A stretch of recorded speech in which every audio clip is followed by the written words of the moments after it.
kisah hidup Nabi berdasarkan sumber klasik. 4. Menemukan kembali sesuatu yang hilang. Di sebelah barat Laut Ka'bah terdapat suatu daerah sempit yang dikelilingi tembok pendek berbentuk setengah lingkaran. Kedua ujung tembok itu berhenti di sudut sebelah utara dan barat rumah suci, menyisakan lorong sempit untuk lalu lintas para jamaah haji. Tetapi kebanyakan jamaah haji memperlebar lingkaran mereka di sini dan memasukkan daerah sempit tersebut dalam tawaf mereka, melintasi jalur di luar tembok pendek itu. Ruang yang dibatasi tembok ini disebut Hijr Ismail, karena bekas ibu jari kaki Ismail dan Hajar berada di dekat batu yang melapisi ruang itu. Abd al-Muthalib sangat suka berada di dekat Ka'bah. Seringkali ia menghampar tikar untuk berbaring di dalam hijr tersebut. Pada suatu malam, ketika sedang tidur di situ, ada sosok bayangan menghampirinya dan berkata, "Galilah sumber air yang manis." "Apa itu?" ia bertanya. Tetapi sosok itu segera lenyap. Lah penasaran dan hatinya tidak tenang saat terbangun. Maka, pada malam berikutnya, ia tidur kembali di sana. Dan, sosok bayangan itu kembali datang dan berkan, "Galilah keberuntungan." Tetapi, pertanyaannya kembali tidak mendapatkan jawaban. Pada malam ketiga, ia diperintahkan, "Galilah timbunan harta karun." Seperti biasanya, bayangan itu segera menghilang. Baru pada malam yang keempat, perintah itu berubah menjadi, "Galilah Zam-Zam." Kali ini, ketika ia bertanya, "Apakah Zam-Zam itu?" sosok itu menjawab, "Galilah ia. Maka engkau tak akan pernah menyesal. Karena ia adalah pusaka yang amat kaya.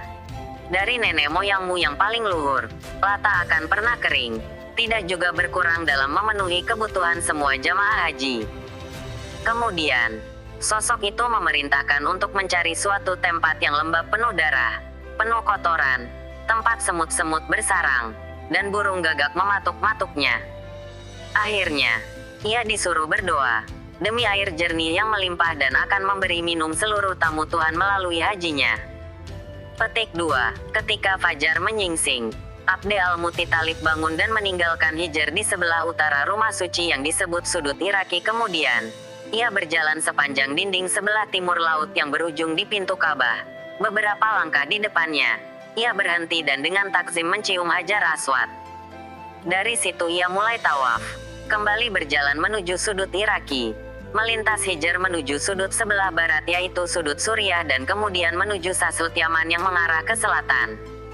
Para keturunan Ibrahim, dari garis Ismail dan Ishak, bergerak mengelilingi Ka'bah melawan arah sinar matahari.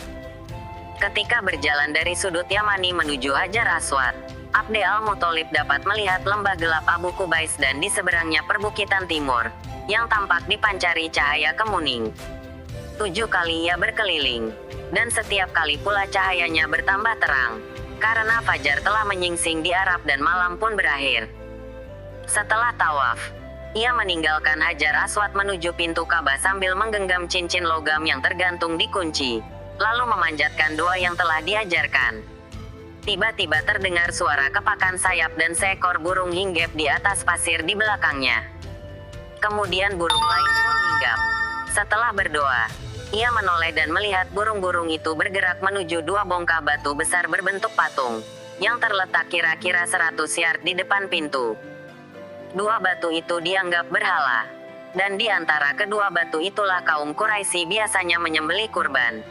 Abd al-Muthalib benar-benar tahu, seperti juga kedua burung gagak tersebut, bahwa tempat berpasir itu selalu basah oleh darah. Di situ juga ada kotoran, dan di atasnya kini terlihat sebuah sarang semut. Lah pulang ke rumahnya dan mengambil 2 pangkur, satu dibawa anaknya, Harits, yang diajak ke tempat di mana ia harus segera menggali. Suara gedebuk alat di atas pasir dan pemandangan yang aneh di tempat terbuka yang dapat terlihat dari segala penjuru itu segera mengundang perhatian orang, sehingga mereka berduyun-duyun mengerumuni Abd al-Muthalib. Kendati pun mereka semua menaruh hormat terhadap Abd al-Muthalib, tak lama kemudian, ia diprotes karena telah melakukan pelanggaran dengan menggali tanah yang disucikan di antara kedua berhala mereka, dan penggalian itu harus segera dihentikan.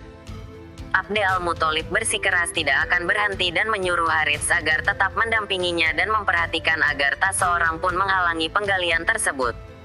Maka, suasana menjadi tegang, dan akibatnya bisa jadi akan sangat tidak menyenangkan. Tetapi, dua keturunan Ilishim itu telah bertekad dan sepakat untuk terus menggali, sementara para penonton menyaksikan dengan penuh keheranan. Berhala-berhala itu, Isaf dan Nailah, berkedudukan tinggi di Mekah. Bahkan, menurut beberapa orang, keduanya adalah bapak ibu kaum Jurhum yang berubah menjadi batu dan mengotori Ka'bah. Abd al-Muthalib terus menggali tanpa henti. Dan ketika sebagian orang bergegas hendak meninggalkan rumah suci itu, tiba-tiba ia memukul sebuah dinding peti batu dan seketika ia berteriak memanjatkan syukur kepada Tuhan. Masa pun kembali membeludak. Dan, ketika ia mulai mengangkat harta karun peninggalan Jurhum yang dipendam di situ, setiap orang mengaku berhak untuk mendapatkan bagian. Abd al-Muthalib setuju bahwa undian mesti dilakukan untuk beberapa alternatif, disimpan di rumah suci, dimiliki Muthalib sendiri, atau dibagi di kalangan suku. Itulah cara yang dikenal saat itu untuk memutuskan sesuatu yang mengandung keraguan-raguan, dan itu dilakukan dengan melepaskan anak panah di dalam Ka'bah, di depan berhala Moabit, Hubal. Dalam hal ini, hasilnya adalah sebagian harta karun disimpan di Ka'bah, sebagian diberikan ke Abd al-Muthalib, sementara tidak sedikit pun yang diberikan kepada kaum Quraisy. Sejak itu juga disepakati bahwa Bani Hashim yang bertanggung jawab terhadap Zamzam sendiri, untuk dipergunakan sebagai penyedia kebutuhan air jamaah haji.